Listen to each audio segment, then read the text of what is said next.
एक कैपेसिटर की दो प्लेट्स के बीच में डाइलेक्ट्रिक प्लेट डालेंगे तो उसका कैपेसिटेंस इंक्रीज हो जाता है।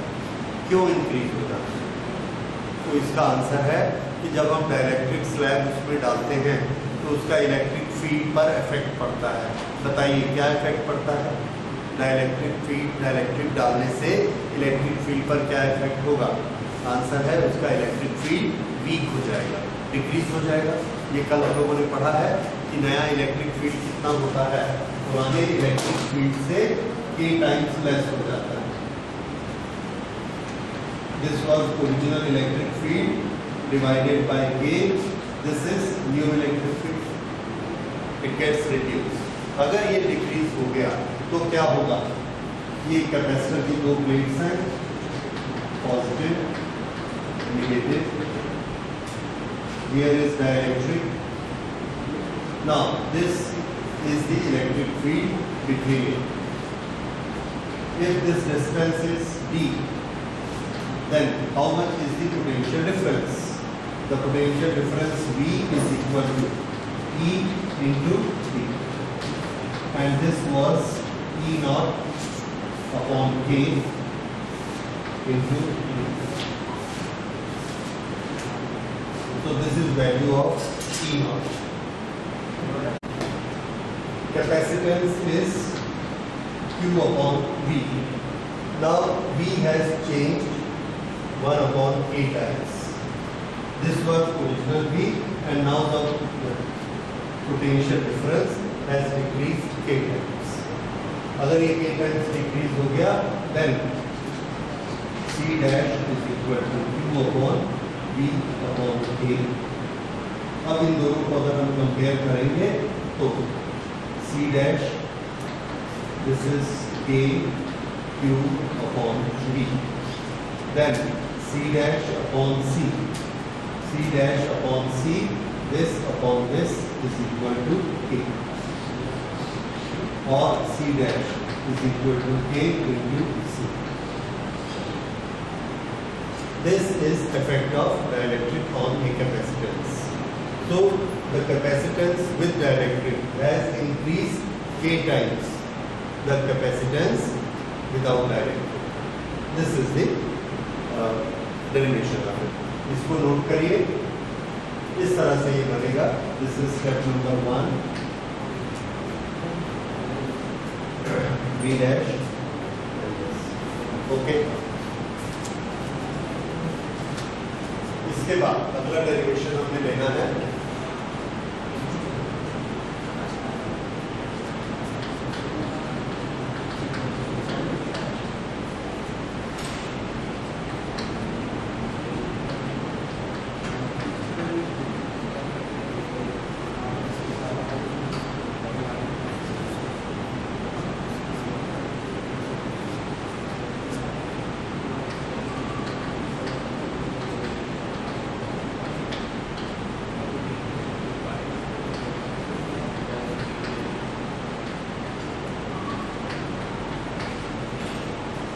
This is capacitance on inserting a dielectric slab of thickness T. ये स्लैब डालने से कैपेसिटेंस कितना हो जाएगा? यहाँ पर जो हमने स्लैब डाला है उसकी थिकनेस पूरी थी D, इसलिए यहाँ पर हमने E to D किया। अब हम इतना मोटा स्लैब डालते हैं जो कि पूरा D के बराबर नहीं है। अगर वो पार्शियली है, सिर्फ T थिकनेस का स्लैब है, तो उसका कैपेसिटेंस कैसे निकालेंगे?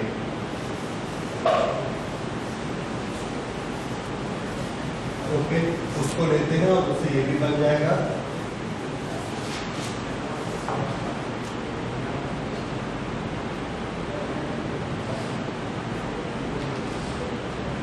These are two plates of capacitor.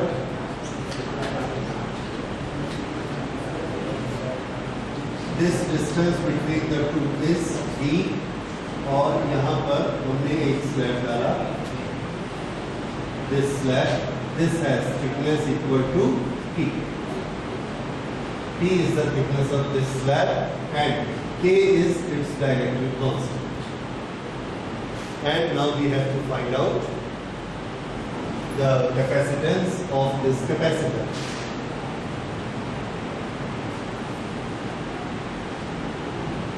Okay. So we have given charge Q to it. The area of the plates is A. The distance between the plates is D. Thickness of the slab is T, and its dielectric constant is K. These are the given parameters. अब अगर इसका C निकालना है तो we know the formula that C is equal to charge given Q divided by potential developed V. This is formula for C.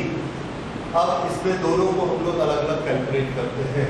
Charge given Q, if there is a charge density of the surface equal to sigma, then Q is equal to sigma into K, where sigma is charge per unit area. Charge per unit area. ये हमने इसको Q charge दिया. अब V को calculate करना है कि V कितना डेवलप हुआ. यहाँ पर V डेवलप करने के लिए हम कैलकुलेशन दो पार्ट में करेंगे. एक ये वाला पार्ट है और एक ये वाला पार्ट है. यहाँ पर डायरेक्ट्रिक नहीं है. इलेक्ट्रिक फील्ड कितना है? तो आंसर है कि इलेक्ट्रिक फील्ड होता है electric field between the plates. Electric field between plates is E. अच्छा, जहां पर डाइलेक्ट्रिक स्लैब आया है वहां पर इलेक्ट्रिक फील्ड कितना होता है? तो आंसर है वहां इलेक्ट्रिक फील्ड कम हो जाएगा. So electric field with in dielectric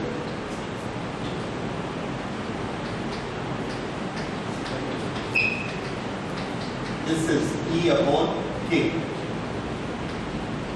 okay, तो अब इधर देखिए, यहां से यहां तक इलेक्ट्रिक फील्ड कितना है? E. यहां से यहां तक इलेक्ट्रिक फील्ड कितना है? E upon K.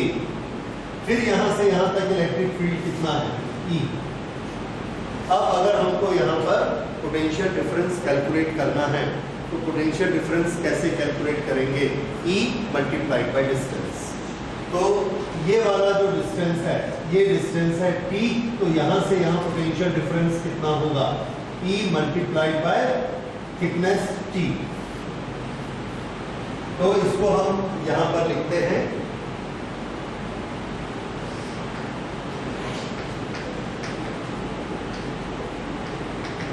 Potential difference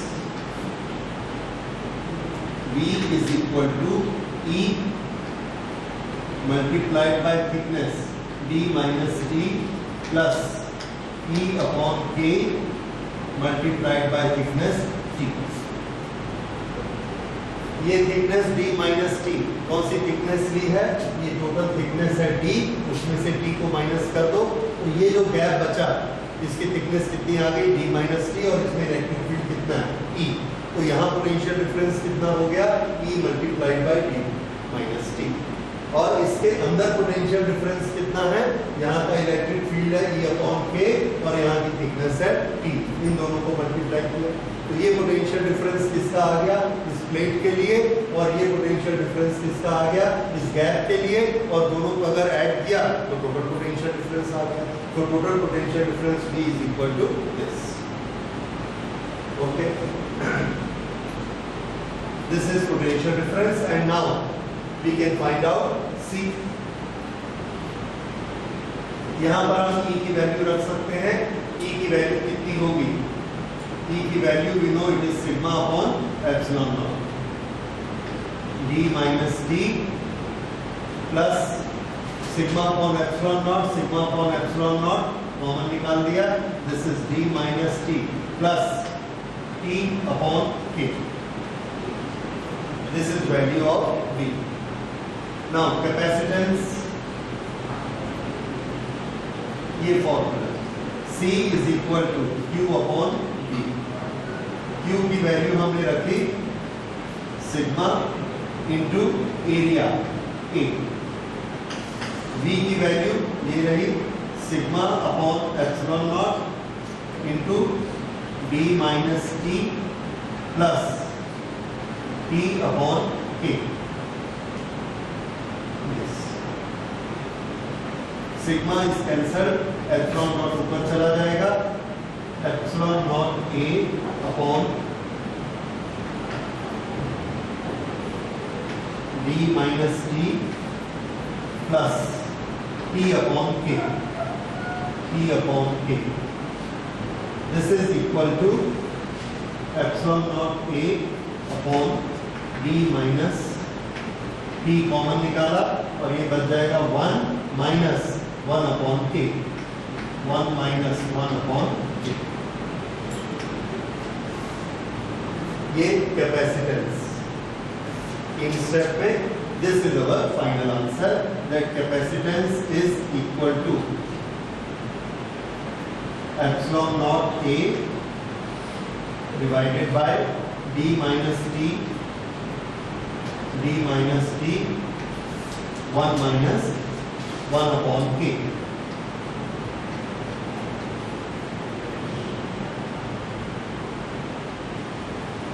So this is expression for capacitance when a slab is inserted in the capacitor.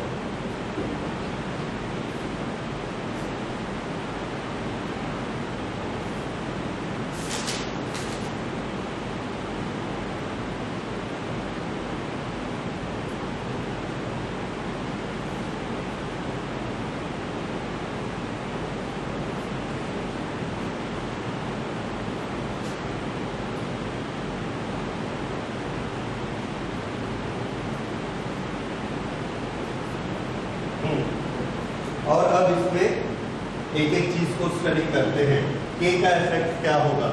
अगर K इंक्रीज होता है तो इसकी वैल्यू कम हो जाएगी। अगर इसकी वैल्यू कहां से शुरू किया, K इंक्रीज होता है, याद रखिए, इसकी वैल्यू छोटी हो जाएगी। अगर इसकी वैल्यू छोटी होगी तो 1 माइनस दिस वैल्यू इंक्रीज हो जाएगी। अगर ये वैल्यू इंक्रीज होती है तो D माइनस दिस वैल्यू क्या हो जाएगी, डिक्रीज हो जाएगी। और अगर ये डिनोमिनेटर डिक्रीज होता है तो इस पूरे की वैल्यू इंक्रीज हो जाएगी। सो C विल अल्टीमेटली इंक्रीज। ये K से इसका इफेक्ट है और यही होना चाहिए। दूसरा थिकनेस, ये थिकनेस है T। अगर ये थिकनेस पूरे के बराबर हो गई, D के बराबर, तो यहां अगर हम D रखेंगे, इसको ओपन करेंगे, D माइनस डी कैंसल, और यहाँ पर क्या आएगा, minus and minus plus D upon के ऊपर चला जाएगा और हमारा फॉर्मूला क्या आ जाएगा, एप्सिलॉन नॉट के ए अपॉन डी। ये वही फॉर्मूला है जो हम पहले बना चुके हैं। Capacitance is epsilon naught A upon D, dielectric है तो K। तो ये वाला T हमने किसके लिए इंट्रोड्यूस किया, थिकनेस ऑफ द स्लैब, उसके लिए इंट्रोड्यूस किया। ओके, तो ये एक इंपॉर्टेंट डेरिवेशन है और इसकी एग्जाम के लिए बहुत वैल्यू है। ये काफी बार एग्जाम में पूछा जा चुका है, आगे भी पूछा जा सकता है। तो this you must prepare as derivation, इसको पूछा जाता है।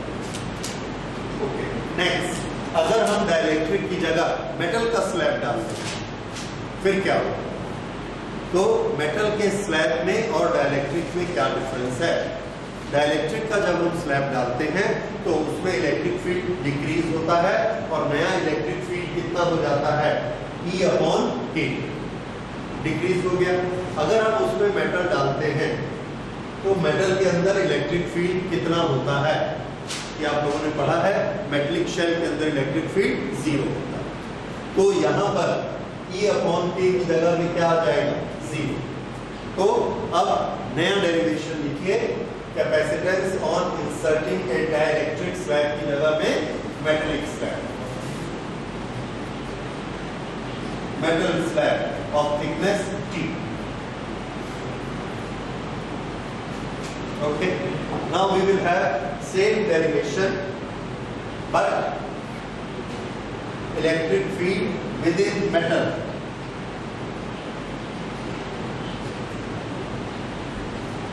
Zero. So V is equal to E into D minus T. और इस ये D माइनस टी में इलेक्ट्रिक फील्ड है और मेटल के अंदर नहीं है। Now this diagram will be metal. E is equal to 0 and this thickness is T। तो इलेक्ट्रिक फील्ड कितने में बचा? टोटल D है, उसमें T में इलेक्ट्रिक फील्ड नहीं है, तो कितने में इलेक्ट्रिक फील्ड है? D माइनस टी में। तो हमने ये ले लिया length of the electric field is D minus T.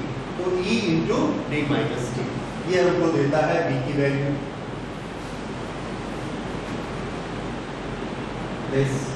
और अब कैपेसिटेंस हमने बनाया इट इज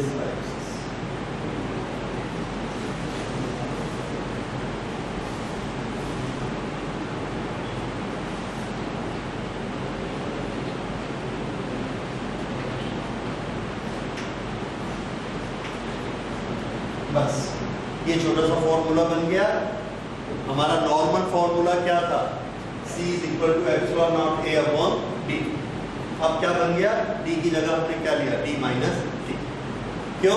उस T में इलेक्ट्रिक फील्ड गायब हो गया तो थिकनेस उसकी कम हो गई।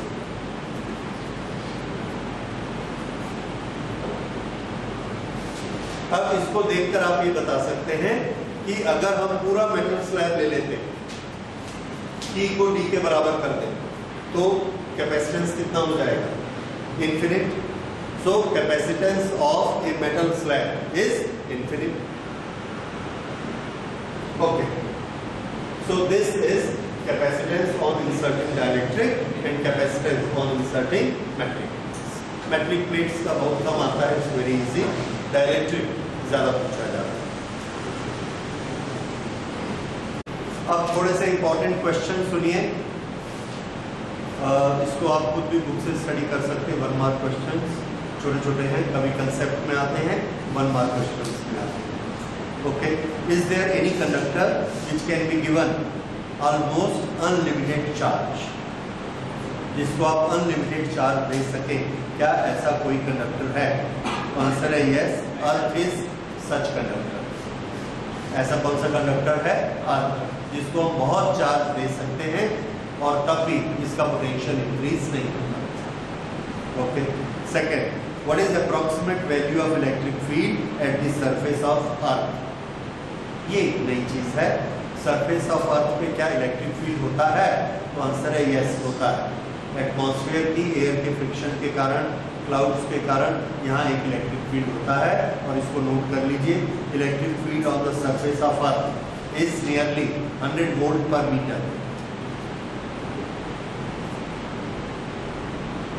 Electric field at the surface of earth 100 volt per meter. It is vertically downward. Vertically downward. ठीक है, अर्थ की सरफेस पे इतना इलेक्ट्रिक फील्ड हमको एवरेज मिलता है।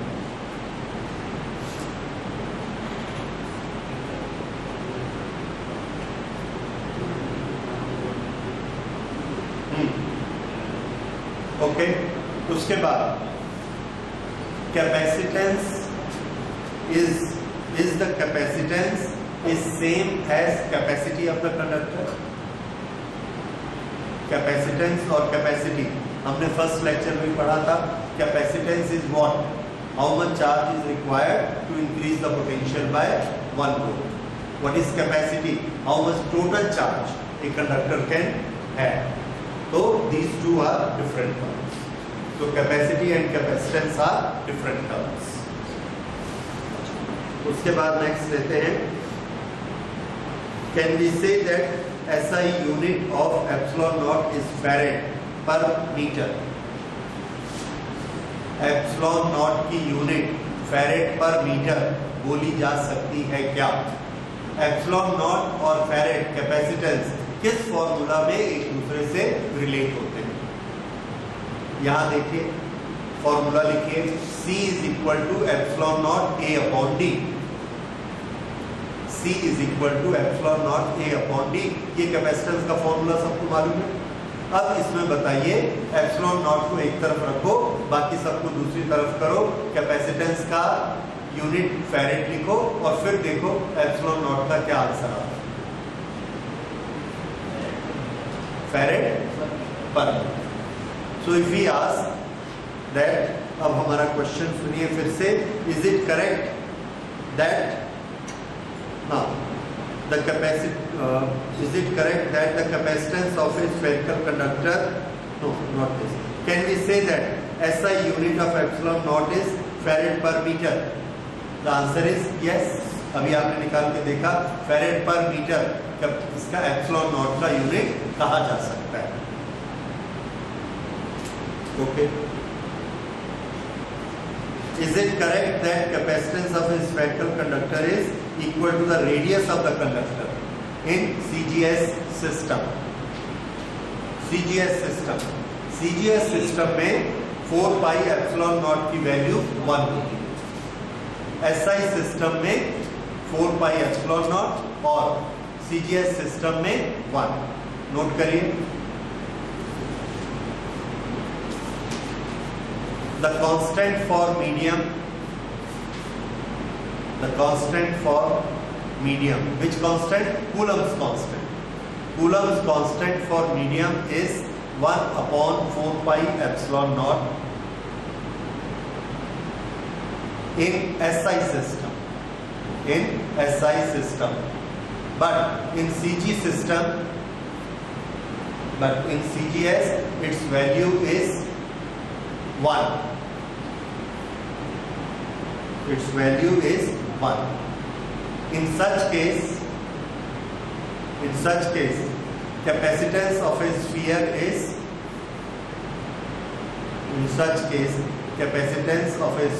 is, C is equal to R. क्योंकि हमने पहले क्या पढ़ा हुआ था? C is equal to 4 pi epsilon naught R. वो 4 pi epsilon naught क्या था? मीडियम. और अभी मीडियम का कांस्टेंट कितना लेना है? 1. So this will be R.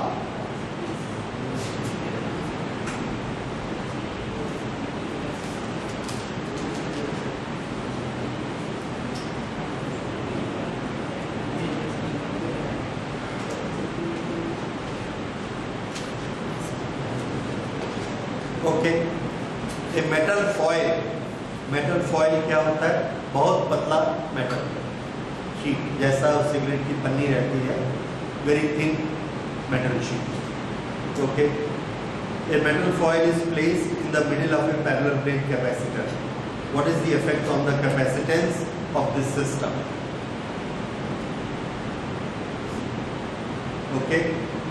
यहां से हमने देखा मेटल प्लेट डालने से कैपेसिटेंस इतना हो जाता है, epsilon naught A upon D minus T. The thickness of foil is negligible, almost zero. तो अगर इसको हम जीरो कर देंगे तो ये क्या हो जाएगा? epsilon naught A upon D, which is capacitance. That means capacitance has no effect. तो इसका आंसर क्या होगा? Capacitance has no effect if a thin foil is placed inside the two plates.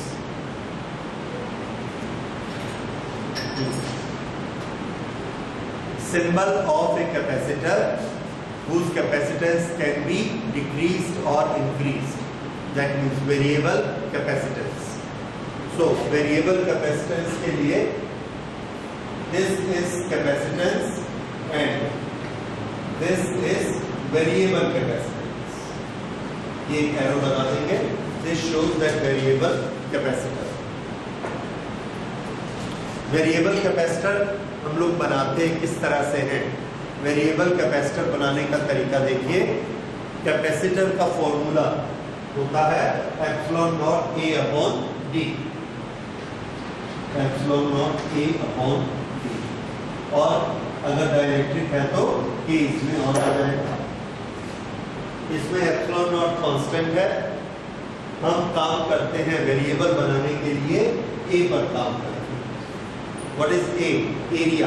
किसका एरिया? उस एरिया को लेना है जो इलेक्ट्रिक फील्ड जिसमें आमने सामने बनता है, वो वाला एरिया लेना. ओके. हमने क्या किया?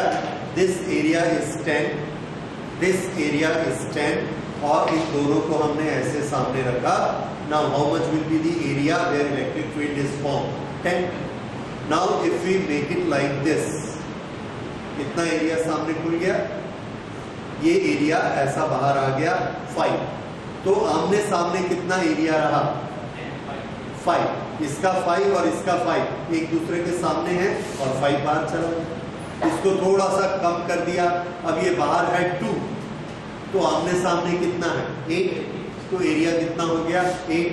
तो इस एरिया को हम चेंज कर सकते हैं। If we are changing this area then capacitance will change. तो वेरिएबल कैपेसिटर कैसे बनाते हैं? ऐसे एरिया को चेंज करते हैं, that is variable capacitor. Okay, ये वेरिएबल कैपेसिटर बनाने का तरीका होता है। इसलिए जो रेडियो में और टीवी में हम लोग नॉब घुमाते हैं, कैपेसिटर की वैल्यू चेंज करते हैं। कैपेसिटर की वैल्यू चेंज करने से आगे कैसे चेंजेस होते हैं वो हम लोग इसी चैप्टर में जाके पढ़ेंगे। Okay, so this is variable capacitor.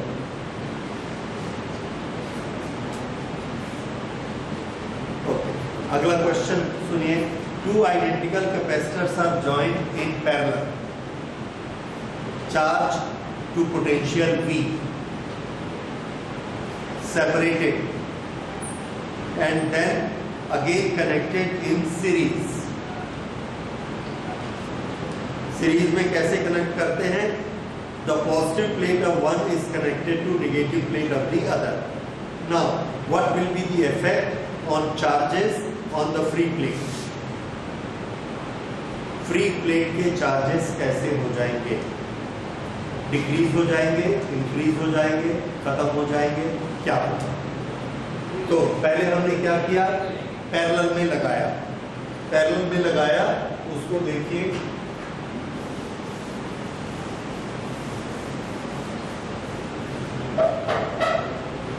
Capacitors, ये हमने इसको पैरेलल में लगाया और बैटरी का पोटेंशियल है V। तो क्या चीज इसमें कॉमन होती है?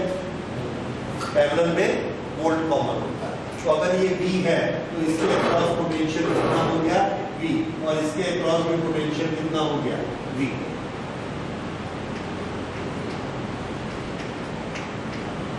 ओके, इसका कैपेसिटेंस है C1, इसका कैपेसिटेंस है C2। आइडेंटिकल लिखा है, 2 आइडेंटिकल, तो दोनों का कैपेसिटेंस C लेते हैं।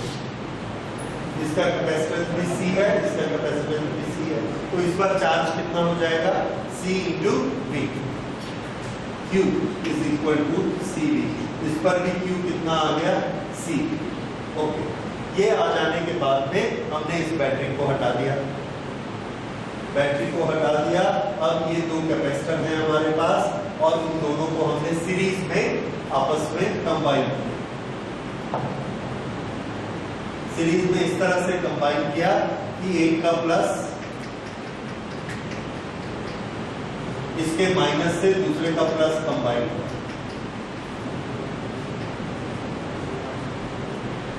अब हमको बताना है कि AB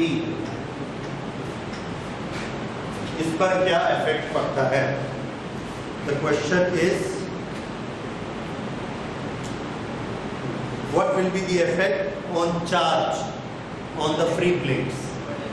इसके चार्जेस पर क्या इफेक्ट आएगा? बढ़ जाएगा। क्यों?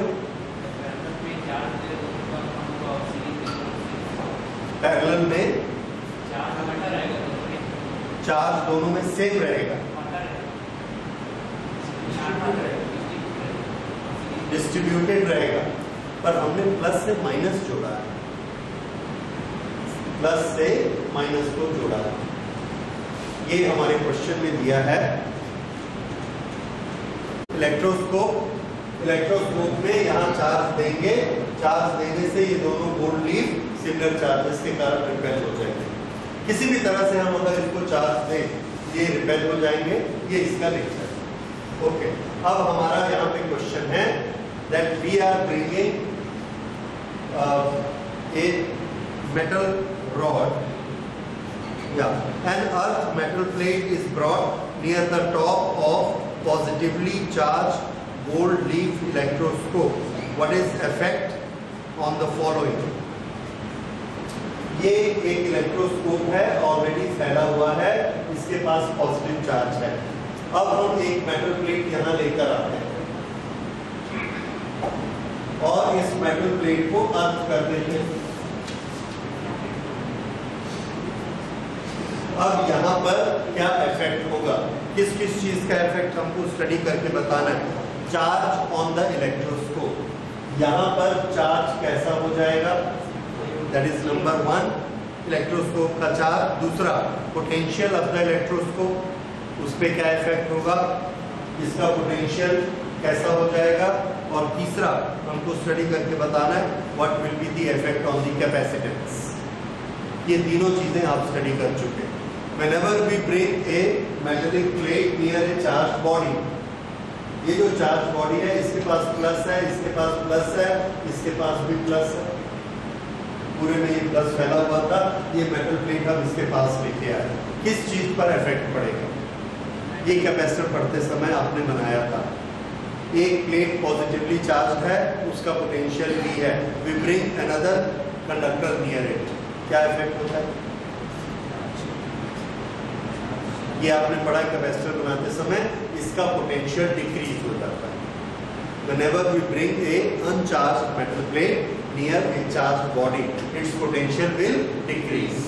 तो इसका पोटेंशियल क्या हो जाएगा, डिक्रीज।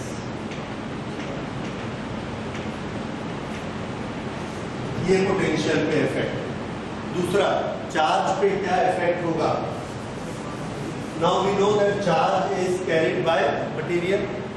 इलेक्ट्रॉन अंदर आएगा या बाहर जाएगा तभी चार्ज कम ज्यादा हो सकता है, अदरवाइज चार्ज कम या ज्यादा नहीं हो सकता।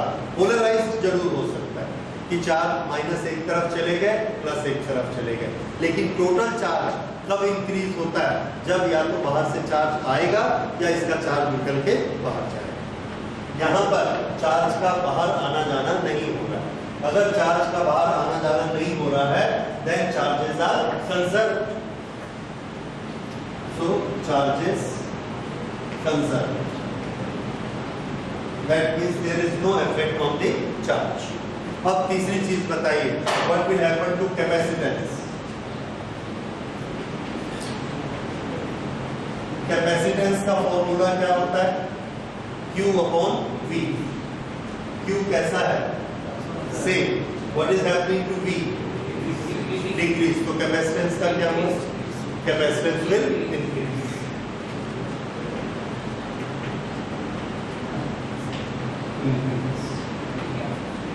ओके, ये तीनों के आंसर हमने दिए। फिर से देखिए, any metal plate brought near a charged body will decrease its potential. यहां से हम स्टार्ट करते हैं, तो वो फॉर्मूला याद, वो तरीका आपको याद रखना है। इसका पोटेंशियल डिक्रीज होगा, so that was our first point. Number 2, charges को अंदर बाहर जाने का हमने कोई रास्ता नहीं दिया, तो चार्जेस इस तरफ ज्यादा आ जाए, इस तरफ ज्यादा चार्जेस आ जाए, that is a different issue, पर टोटल चार्ज कंजर्व होगा, तो चार्जेस विल बी कंजर्व, इसलिए कैपेसिटेंस इंक्रीज हो जाएगा। ठीक है, ओके।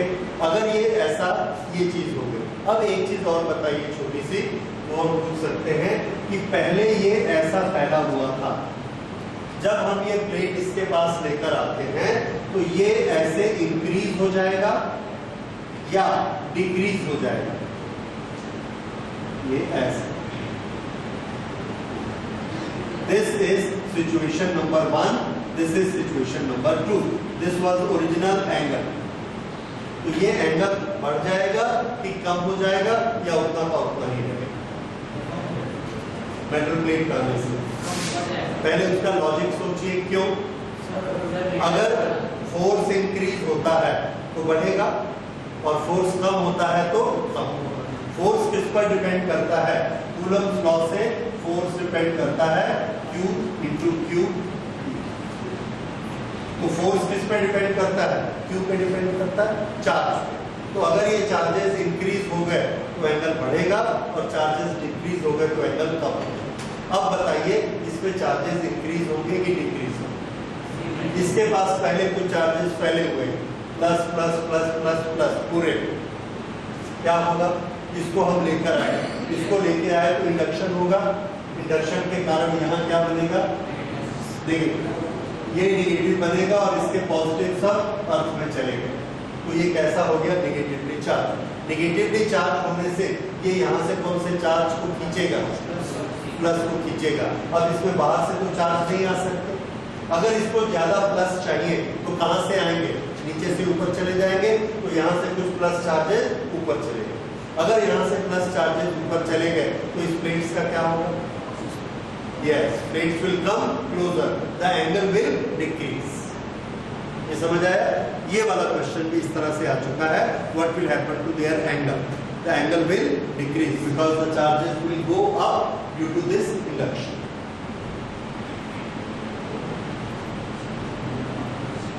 कैपेसिटर के पास कोई चार्ज नहीं है, जब हम उसको चार्ज देते हैं तो हम कहते हैं it has become charge and there is some potential energy. शुरू में उसके पास इलेक्ट्रिक फील्ड कितना था, 0। जब हमने उस पर वर्क किया, चार्ज उसमें इंसर्ट किया तो इलेक्ट्रिक फील्ड बन गया, इलेक्ट्रिक फील्ड बन गया एंड इससे इसके पास एनर्जी आ गई। तो एनर्जी आई, कौन आया, इलेक्ट्रिक फील्ड आया। So we must remember the energy is in the form of electric field in a capacitor. In Q and V, we are giving charge to a capacitor and its potential increase. What will be the shape of that graph? Charge is given to a capacitor, its potential increase. What will be shape of the shape of the graph? तो उसके लिए हमको formula चाहिए, किस किस का, Q और V।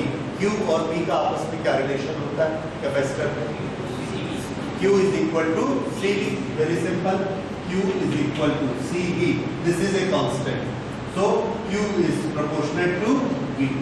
इसकी पावर कितनी है, 1, इसकी पावर भी 1, this is a linear arrangement. अच्छा, when V is equal to 0, how much is Q, 0, so it will start from here. When V increases, Q also increases, directly proportional, and it is 1, 1, so this will be ground. That's all. So there is a linear relation between Q and V. In one capacitor between the plates dielectric is filled, but this dielectric is not a single dielectric. एक से ज्यादा dielectric अलग अलग portion बनाकर डालते हैं। किस तरह से, देखिए, this is a capacitor.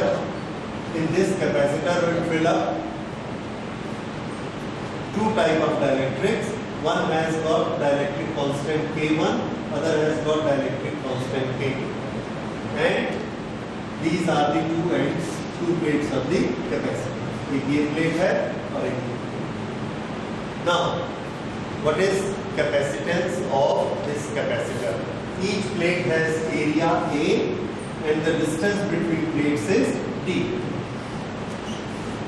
Now, what is the formula of capacitance of this system? जब ऐसा सिस्टम हमको दिया जाएगा तो याद रखिए हमारा करने का तरीका ये है कि जितनी तरह के डाइलेक्ट्रिक्स हैं आप उतने कैपेसिटर अलग अलग बना लीजिए, उतने कैपेसिटर अलग अलग बना के ये दिखाइए कि इस सिस्टम में वो सीरीज में है कि पैरेलल में। जैसे इसको मैं किस तरह से दिखा सकता हूं, K1 वाला एक कैपेसिटर मैंने बनाया लाइक दिस, इसका एरिया यहां से यहां तक A है, तो यहां से यहां तक कितना होगा, A/2। इसका एरिया, ये डिस्टेंस कितना है इसका डिस्टेंस D है, तो इसका डिस्टेंस कितना लेना, इसका डिस्टेंस अगर D है तो इसका डिस्टेंस भी कितना होगा, D, क्योंकि इसमें तो कोई चेंज नहीं आ रहा, दिस इज D। इसका डाइलेक्ट्रिक कांस्टेंट K1 और ये बन गया। ये दूसरा कैपेसिटेंस है, same area A/2, this distance is equal to D and this is K2।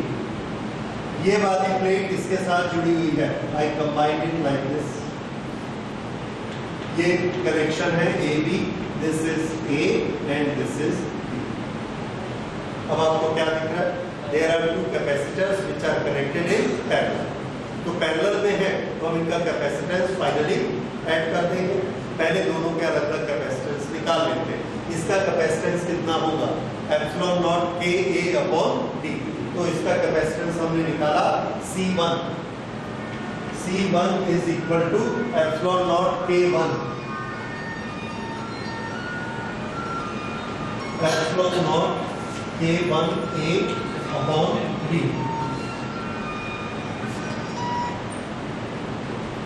This is capacitance of the first. Second का capacitance एप्सिलॉन नॉट K2. अब यहाँ जो एरिया हमने लेना है इसको देखिए, एरिया इसका हाफ हो चुका है, तो this we take as A/2. Epsilon naught K2 A/2 upon D, और इन दोनों को आपस में क्या कर देना, C1 प्लस C2. ये आ गया. अब इसमें कॉमन क्या निकलेगा, ये 2 को हमने नीचे ले लिया. Now epsilon naught A upon 2D K1 plus K2. Epsilon naught A upon D, ये किसका फॉर्मूला है, ये C का फॉर्मूला है. हम चाहें तो इसको यही रोक सकते हैं. This is our answer. Epsilon naught A upon D K1 plus K2, और ये 2 को यहाँ कर लीजिए. Epsilon naught A upon D K1 plus K2 upon D, sorry upon 2. ये आ गया. अब इसी इधर ध्यान दीजिए, इसी का दूसरा फॉर्मेट देखिए. हमको ये बताया गया when there was no capacitance, there was no dielectric, then its capacitance was C. No dielectric, C. Then dielectric field,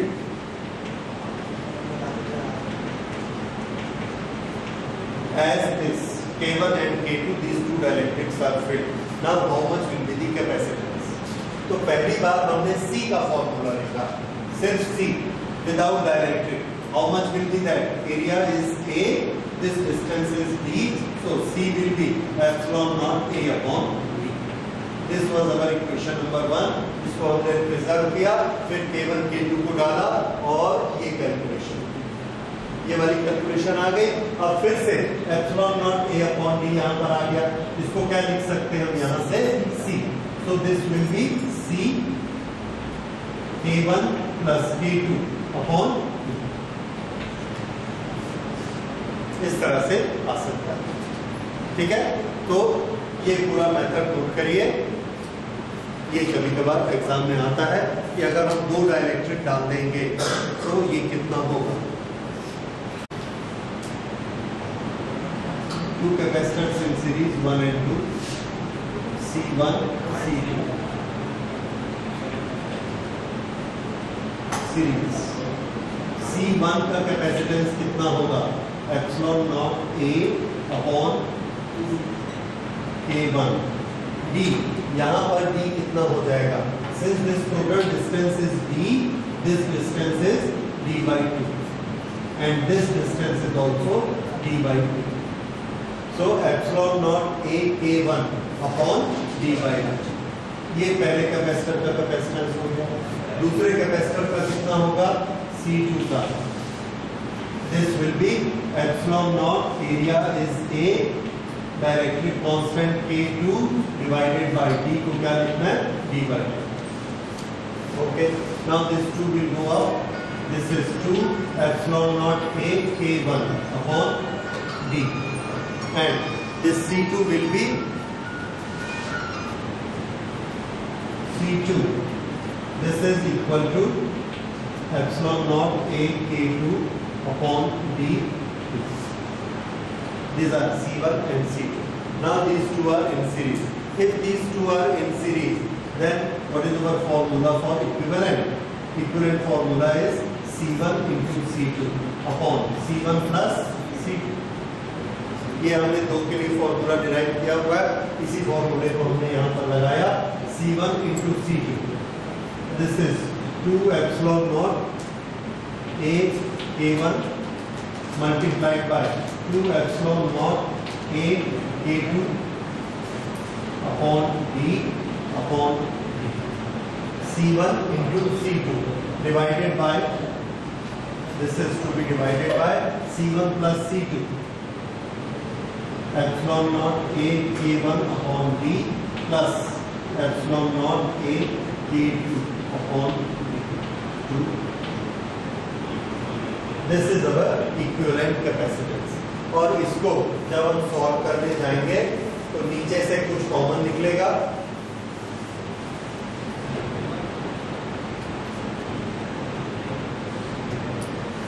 नीचे से हमने कॉमन निकाला 2 epsilon naught a upon b, a upon, ये कॉमन निकला और अंदर क्या बचेगा k1 प्लस k।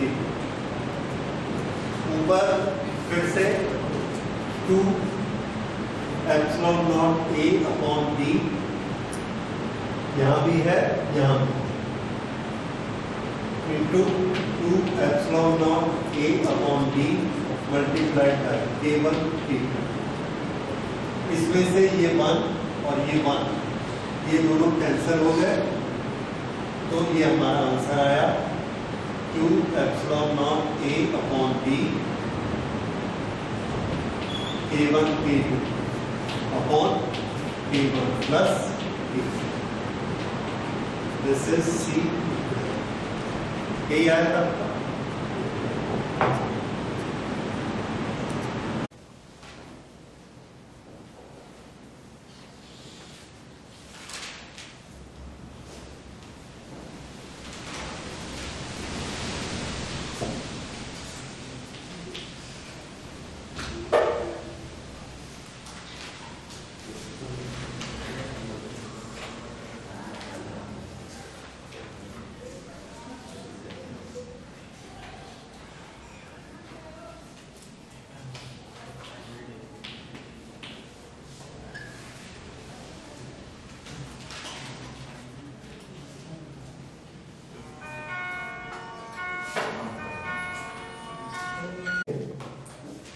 दो पैरेलल एक सीरीज, इसका हम टोटल कैलकुलेट करेंगे, हर एक का एरिया और डिस्टेंस और डायरेक्ट्रिक कांस्टेंट ये आपको निकालना है। तो इसका एरिया कितना लेना है a/2, इसका डिस्टेंस कितना लेना है d/2 और इसका डायरेक्ट्रिक कांस्टेंट d2, इसका भी a/2, this distance d/2 and डायरेक्ट्रिक constant k3। और इसमें एरिया हमको पूरा लेना है a, डिस्टेंस लेना है d/2 और डायरेक्ट्रिक k1। ये बना, पहले तीनों का इंडिविजुअल c निकाल लेते हैं।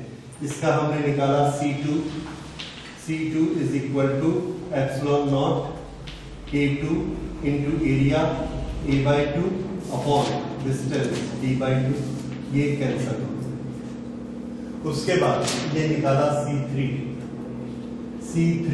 Is equal to epsilon naught area a/2 dielectric constant k3 divided by d/2, a/2 cancel. इसका निकालेंगे c1, this is epsilon naught k1 area a divided by distance d/2। तो this is c1, c2, c3 तीनों की value है। अब इसको जोड़ना शुरू करते हैं। ये दोनों पैरेलल में जोड़ेंगे, पैरेलल में एज इट इज ये ऐड हो जाएगा। So this will be epsilon naught a upon b c1 plus c2 in parallel. This will be epsilon naught a upon d, epsilon naught a upon d k1 plus k2, sorry k2 plus k3, k2 plus k3। ये 2 और 3 को जोड़ा, we will write it c2 and c3, c2 and c3 ये parallel में जोड़े इस तरह से। ये k1 से बना हुआ ये इसकी सीरीज में है। तो अब हमारे पास इन दोनों का इक्विवेलेंट इतना आ गया और इसके साथ सीरीज में कौन है ये। अब इन दोनों को आपस में ऐड करना है। वो हो सकता है थोड़ा सा लंबी प्रोसेस हो। Is epsilon naught a upon b and k2 plus k3। Okay, ये इसके साथ सीरीज में जोड़ेंगे।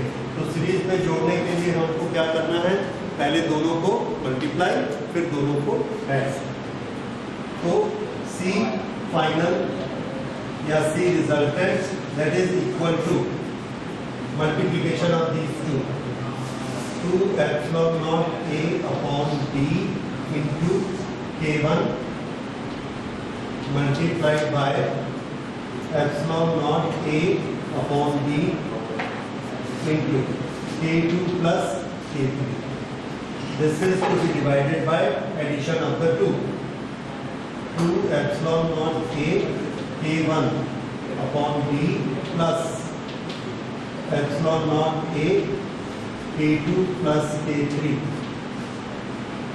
upon D. Upon. ओके, इनमें कॉमन क्या निकलेगा? Epsilon naught A upon D. इसको कॉमन निकाला और कॉमन निकाल के ऊपर वाले से कैंसिल कर दिया.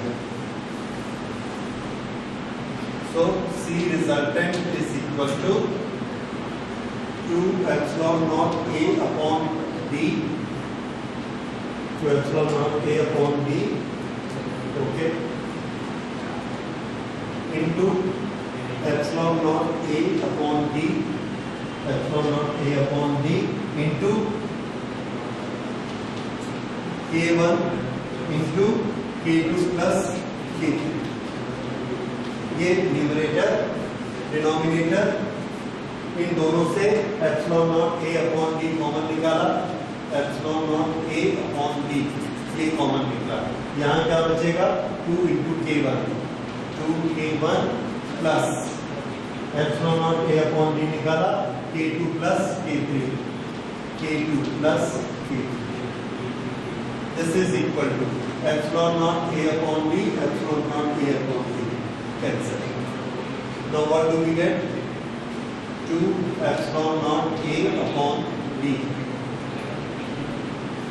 इसको ऐसे स्टैंडर्ड रखने दीजिए, epsilon naught A upon D. 2 को यहाँ ले आइए तो ये बनेगा 2K1 K2 plus K3 upon 2K1 plus K2 plus K3. This is our resultant capacitance or equivalent capacitance. There are two capacitors P and Q. For the P, Q to B graph is this, and for PQ, let's write it for R. For R. Now out of P and R, which has got larger capacity? Capacitance which has got larger capacitance. इसका capacitance बड़ा है, P का. क्यों? This flow, this is Q, this is V. इसके लिए this is Q and this is V. R के लिए इतना सा Q है और B उतना ही है, और P के लिए इतना बड़ा Q है और इतना B है. तो Q अपॉन V किसका ज्यादा हुआ? P.